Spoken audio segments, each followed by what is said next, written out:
Mancherial municipal corporation పరిధిలో పద్మానాయక్ function హాల్లో జరిగిన కళ్యాణ లక్ష్మి షాదీ ముబారక్ పథకాల చెక్కుల పంపిణీలో ఎమ్మెల్యే కొకిరాల ప్రేమసాగరరావు పాల్గొని 349 మంది లబ్ధిదారులకు చెక్కులను అందజేశారు.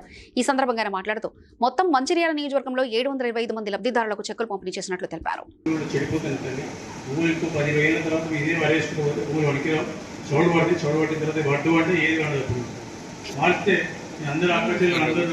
మీకు ఇంకో అవకాశం కూడా వస్తుంది.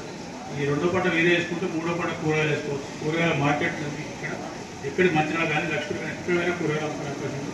మీ కూరగాయలు పండిస్తే మీ దగ్గరికి బండ్లు పంపించి తీసుకుపోయి ఏర్పాటు కూడా చేస్తుంది చేసుకుంటే. ఎందుకంటే ఒక రైతు కుటుంబం బాగుండాలంటే ఒక వంటతో మన గురించి దవాఖాన గురించి బాధపడి ఖచ్చితంగా చేసుకుని ఇంకో 2 నెలల్లో పండి అయిపోతాయి.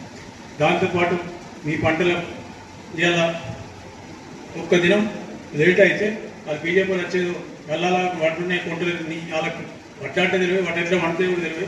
వాళ్ళు ఇచ్చిన పాపాన వాడు తీసుకున్న పాపాన వారే టీఆర్ఎస్ వాళ్ళు 6 నెలలకు సంవత్సరానికి ప్రజలు ఇచ్చింది. ఎన్ని ఇచ్చినా వాళ్ళకి తెలియదు. తీసుకున్న వాళ్ళు చెప్పుకునే కూడా సిగ్గుపడే పరిస్థితి. ఇవాళ పట్టించినాక వారం కేపీ సంఘాలకు ఇచ్చినాం. కాకపోతే నాకు కూడా తెలుసుకొని ఇక్కడ సీఏలు కానీ గ్రూప్ లీడర్ దాటి కింది దాకా కొన్ని చేరుతలేవు. దానికి కూడా కొంచెం